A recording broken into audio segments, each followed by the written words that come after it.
It was a dark, starless night. We were becalmed in the northern Pacific. Our exact position I do not know, for the sun had been hidden during the course of a weary, breathless week by a thin haze which seemed to float above us, about the height of our mastheads, at whiles descending and shrouding the surrounding sea.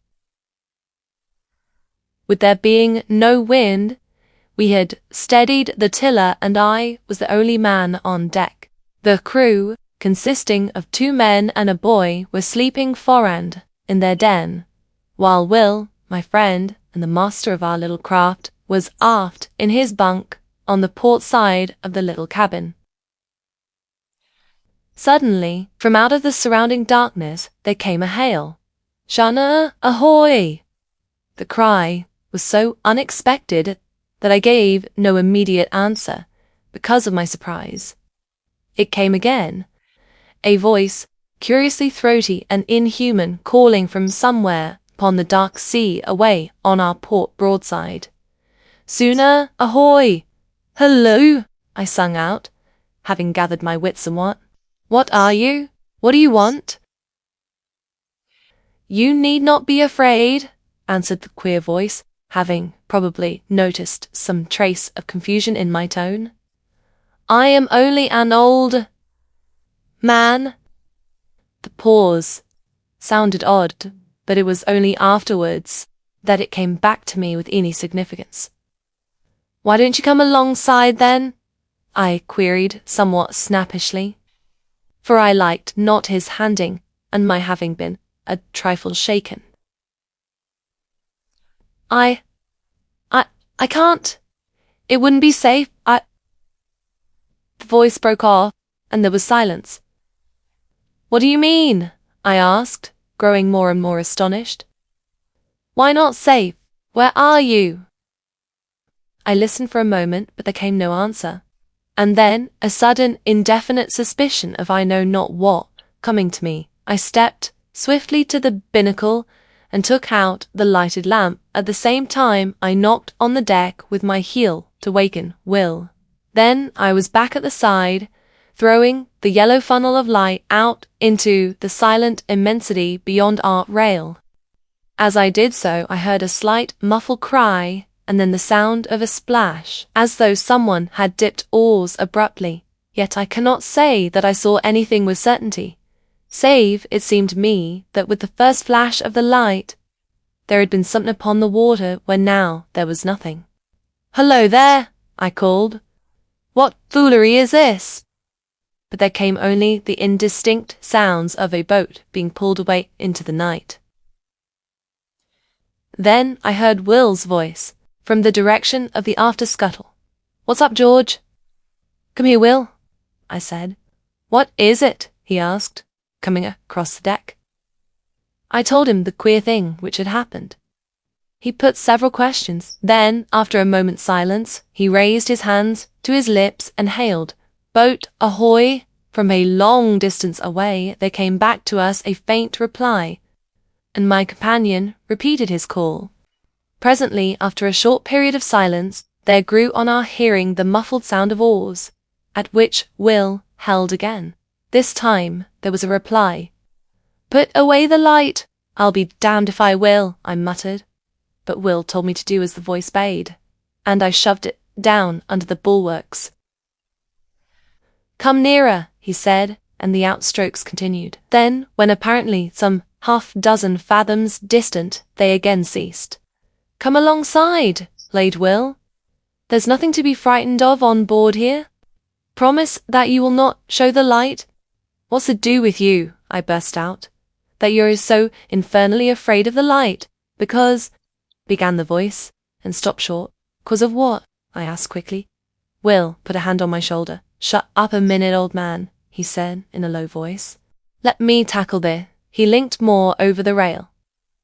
"Say here, mister, this is a pretty queer business. You coming upon us like this, right out in the middle of the blessed Pacific? How are we to know what sort of hanky-panky trick you're up to? You say there is only one of you. How are we to know, unless we get a squint at you, eh? What's your object in the light, anyway?" As he finished, I heard the noise of the oars again, and then the voice came, but now from a greater distance, and then sounding extremely hopeless and pathetic. I am sorry, I would not have troubled you, only I am hungry, and so is she. The voice died away. Sound of the oars dipping irregularly was borne to us. Stop, sung out Will. I don't want to drive you away. Come back. We'll keep the light hidden if you don't like it. He turned to me. It's a damn queer rig, this. But I think there's nothing to be afraid of. There was a question in his tone, and I replied, No, I think the port's been wrecked round here and gone crazy. The sound of the oars drew nearer. Shove that lamp back in the binnacle, said Will. Then he leaned over the rail and listened. I replaced the lamp and came back to his side. The dipping of the oars ceased some dozen yards distant. Won't you come alongside now? Asked Will in an even voice. I have had the lamp put back in the binnacle. I cannot, replied the voice. I dare not come nearer. I dare not even pay for the provisions. That's all right, said Will, and hesitated. You're welcome to as much grub as you can take. Again he hesitated. You are very good, claimed.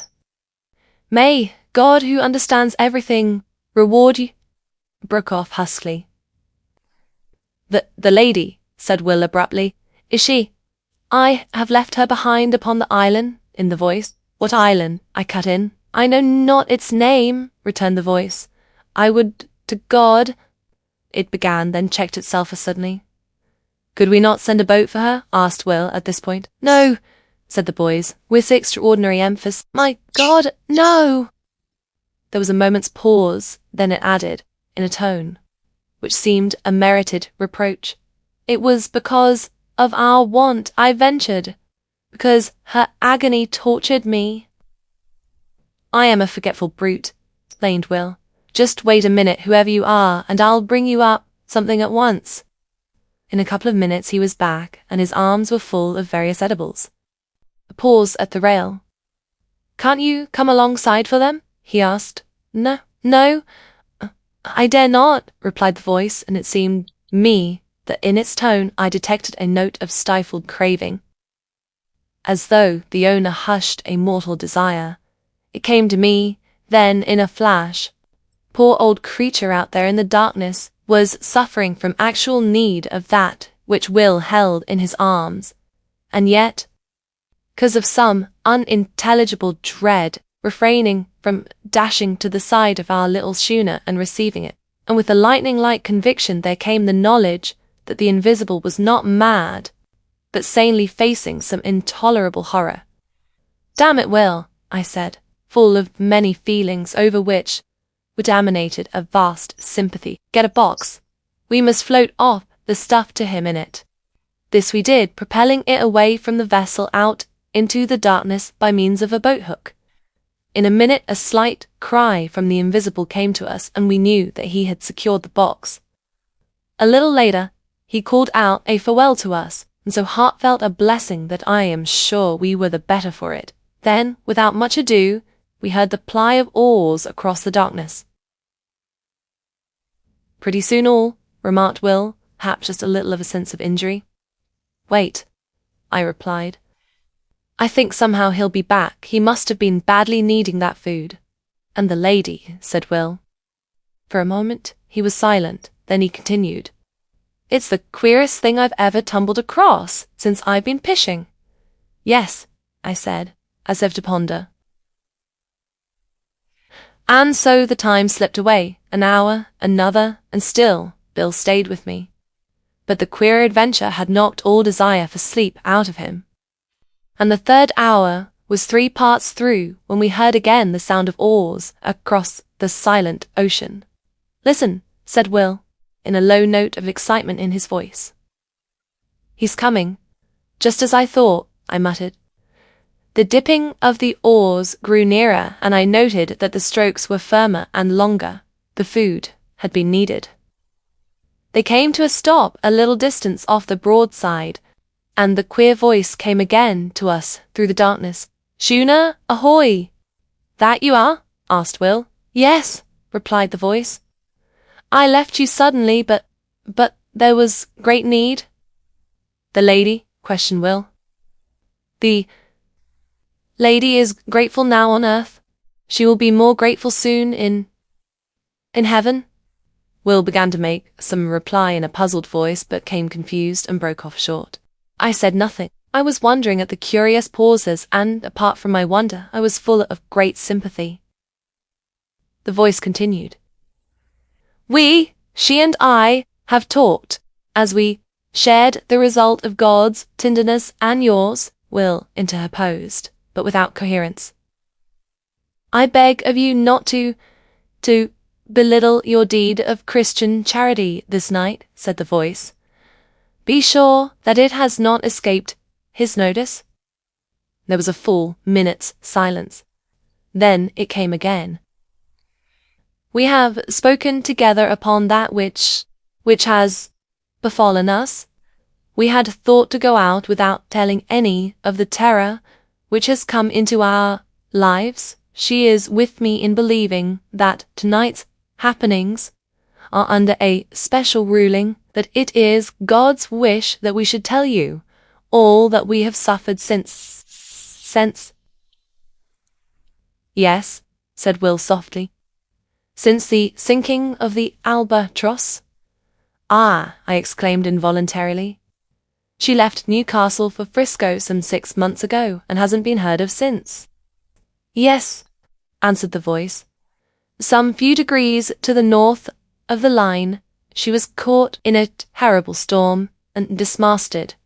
When the day came and it was found that she was leaking badly, and presently, it falling to a calm, the sailors took to the boats, leaving a young lady, my fiancé, and myself upon the wreck. We were below, gathering together a few of our belongings when they left. They were entirely callous through fear, and when we came up upon the deck we saw them only as small shapes afar off upon the horizon. Yet we did not despair, but set to work and constructed a small raft. Upon this we put such few matters as it would hold, including a quantity of water and some ship's biscuits. Then, the vessel being very deep in the water, we got ourselves onto the raft and pushed off. It was later when I observed that we seemed to be in the way of some tide or current which bore us from the ship at an angle, so that in the course of 3 hours by my watch, her hull became invisible to our sight, her broken masts remaining in view for a somewhat longer period. Then, toward evening, it grew misty, and so through the night.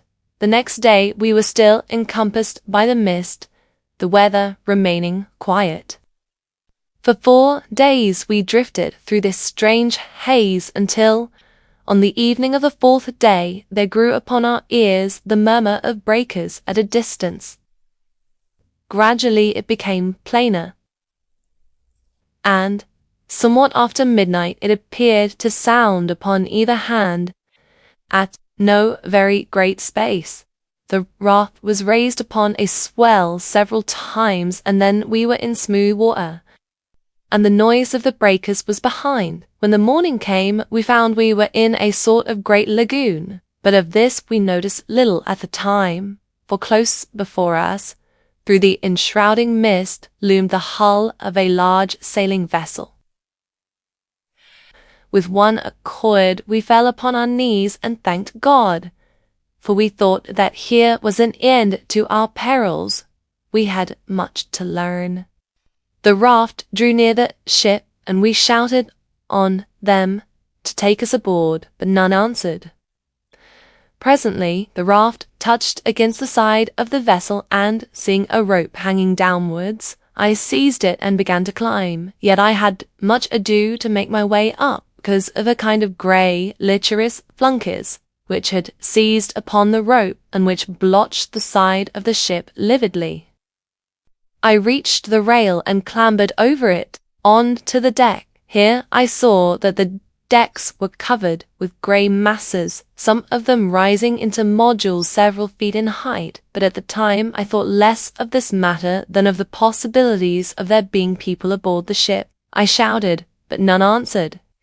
Then I went to the door below the poop deck. I opened it and peered in. There was a great swell of staleness, and so that I knew in a moment that nothing living was within. And with the knowledge I shut the door quickly, for I felt suddenly lonely. I went back to the side where I had scrambled up. My sweetheart was still sitting quietly upon the raft. Seeing me look down, she called but to know whether there was any aboard the ship. I replied that the vessel had the appearance of having been long deserted, but that if she would wait a little I would see whether there was anything in the shape of a ladder by which she could ascend to the deck. Then we would make a search through the vessel together. A little later, on the opposite side of the deck, I found a rope side lit. This I carried across, and a minute afterward she was beside me. Together we explored the cabins and apartments in the after part of the ship, but nowhere was there any sign of life. Here and there within the cabins themselves we came across odd patches of that queer fungus, but this, as my sweetheart said, could be cleaned away.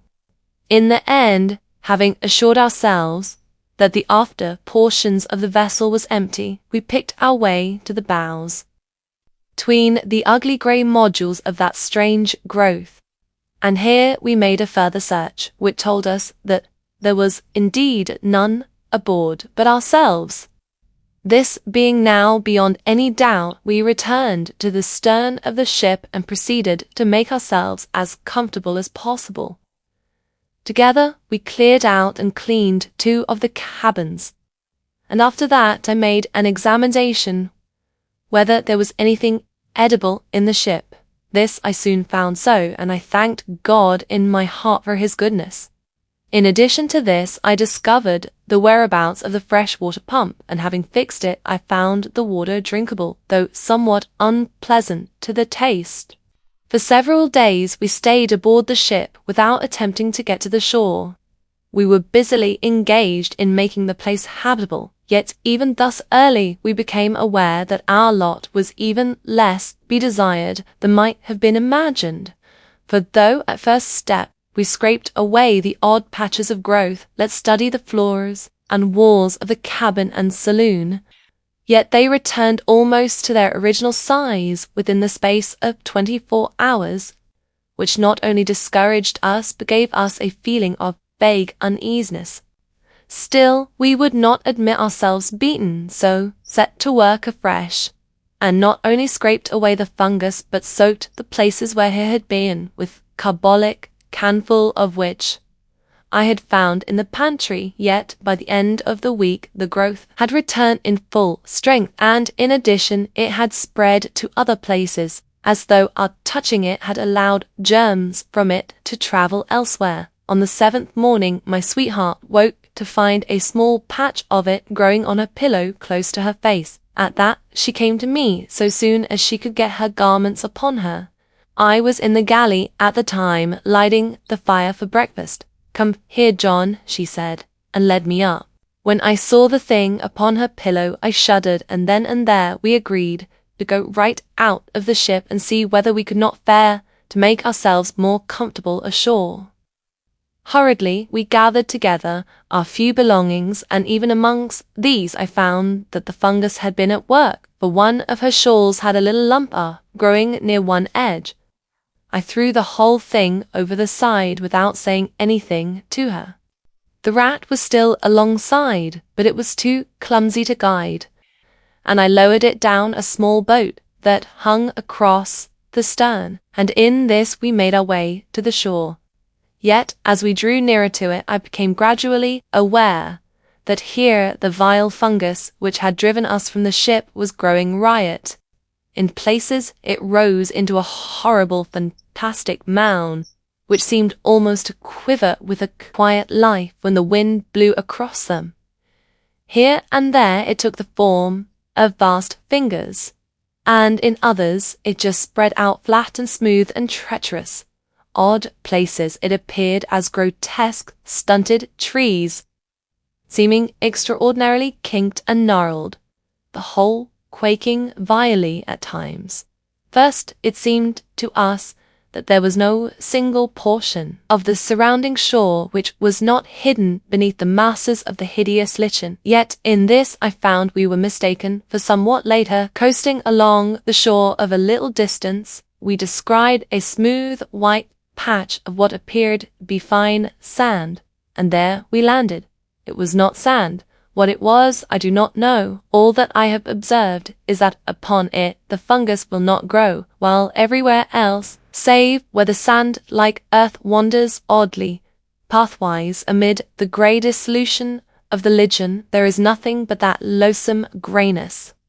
It is difficult to make you understand how cheered we were to find one place that was absolutely free from the growth, and here we deposited our belongings. Then we went back to the ship for such matters as it seemed to us we should need. Among other matters, I managed to bring ashore with me one of the ship's sails, with which I constructed 2 small tents, which, though exceedingly rough-shaped, served the purpose for which they were intended. In these we lived and stored our various necessities, and thus, for a matter of some 4 weeks, all went smoothly, and without particular unhappiness. Indeed, I may say with much happiness, for we were together. It was on the thumb of her right hand that the growth first showed. It was only a small circular spot, much like a little grey mole. My God, how the fear leapt to my heart when she showed me the place. We cleansed it between us, washing it with carbolic and water. In the morning of the following day, she showed her hand to me again. The grey, wordy thing had returned. For a little while, we looked at one another in silence. Then, still wordless, we started again to remove it. In the midst of the operation, she spoke suddenly. "What's that on the side of your face, dear?" Her voice was sharp with anxiety. I put my hand up to feel. "There, under the hair by your ear, a little to the front a bit." My finger rested on the place, and then I knew. "Let us get your thumb done first," I said, and she submitted, only because she was afraid to touch me until it was cleansed.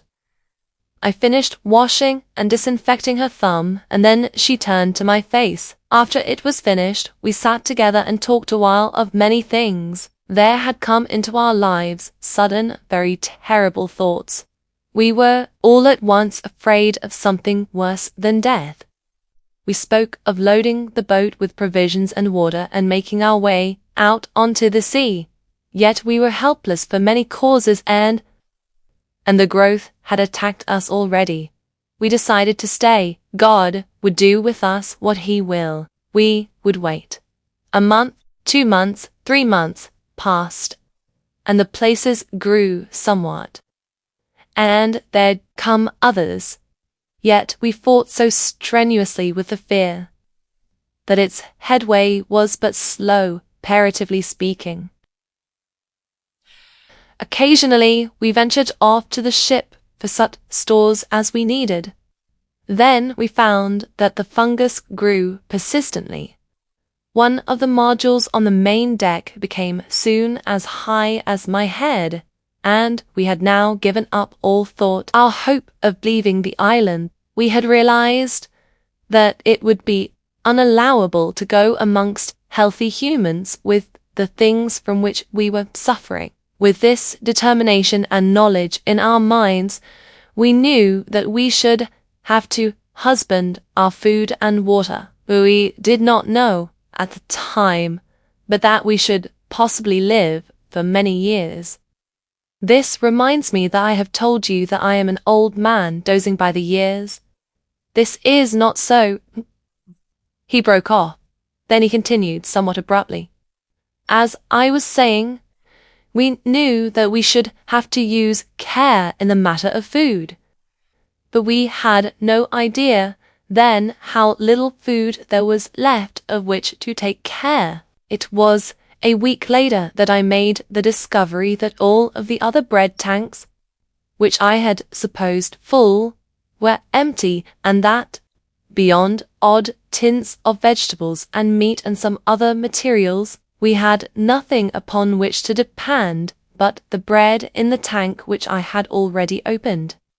After learning this, I bestirred myself to do what I could and met to work at fishing in the lagoon, but met with no success. At this I was somewhat inclined but desperate until the thought came to me to try outside the lagoon in the open sea. Here at times I caught odd fish, but so infrequently that they proved of but little help in keeping us from the hunger which threatened. It seemed to me that our deaths were likely to come by hunger and not by the growth of the thing which had seized upon our bodies. We were in this state of mind when the 4th month wore out, when I made a very horrible discovery. One morning, a little before midday, I came off the ship with a portion of the biscuits which were left. In the mouth of her tent I saw my sweetheart sitting, eating something. "What is it, my dear?" I called out as I leapt ashore. Yet on hearing my voice she seemed confused, and, turning slyly, threw something towards the edge of the little clearing. Fell shriek, and a vague suspicion having arisen within me, I walked across and picked it up. It was a piece of the grey fungus. As I went to her with it in my hand, she turned deadly pale, then rose red. I felt strangely dazed and frightened. My dear, I cried. I could say no more. Yet at words she broke down and cried bitterly. Gradually, as she calmed, I got from her the news that she had tried it in the preceding day and liked it. I got her to promise on her knees not to touch it again, however great our hunger. After she had promised, she told me that the desire for it had come suddenly, and that until the moment of desire she had experienced nothing towards it but the most extreme repulsion. Later in the day, feeling strangely restless and much shaken with the thing which I had discovered, I made my way along one of the twisted paths formed by the white sand-like substance which led among the fungoid growth. I had once before ventured along there, but not to any great distance. This time, being involved in perplexing thoughts, I had gone much further than hitherto. Suddenly I was called to myself. A queer, hoarse sound on my left. Turning quickly, I saw that there was movement among an extraordinarily shaped mass of fungus close to my elbow. It was swaying uneasily as though it possessed life of its own.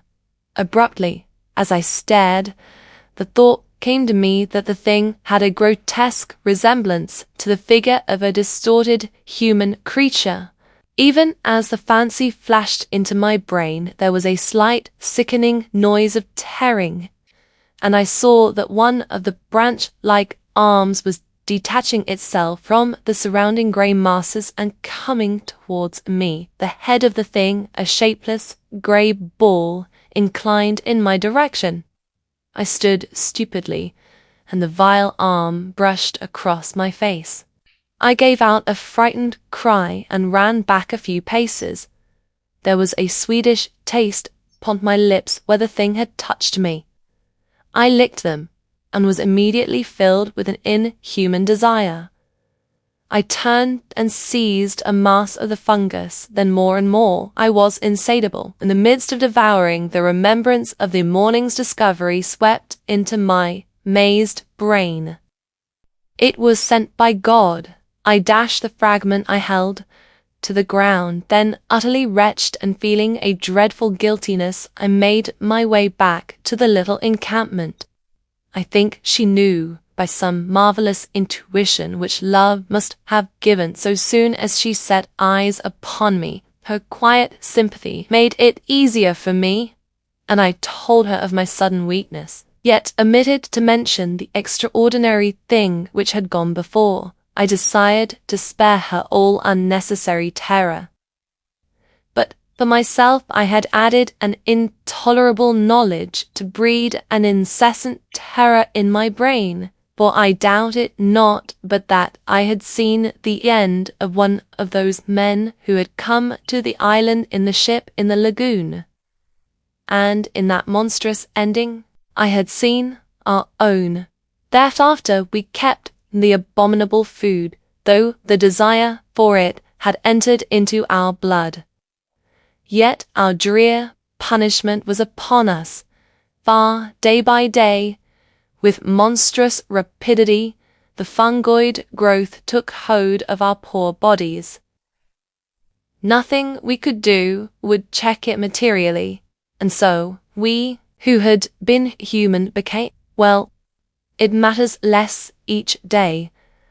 Only we had been man and maid, and day by day the fight is more dreadful to withstand the hunger lust for the terrible litten. A week ago we ate the last of the biscuit, and since that time I have caught 3 fish. I was out here fishing tonight when your schooner drifted upon me out of the mist. I hailed you. You know the rest. And may God, out of his great heart, bless you for your goodness to a couple of poor outcast souls. There was the dip of an oar, another. Then the voice came again, but the last time, sounding through the slight, surrounding mist, ghostly and mournful. God bless you. Goodbye, goodbye, we shouted together, hoarsely, our hearts full of many emotions. I glanced about me. I became aware that the dawn was upon us. The sun flung a stray beam across the hidden sea, pierced the mist dully, and lit up the receding boat with a gloomy fire. Indistinctly, I saw something knotted between the oars. I thought of a sponge, a great, grey, sodden sponge. The oars continued to lie. They were grey, as with the boat. And my eyes searched a moment vainly for the conjunction of hand and oar. My gaze flashed back to the head. It nodded forward as the oars went backward for the stroke. Then the oars were dipped, the boat shot out of the patch of light, and then the thing went nodding into the mist.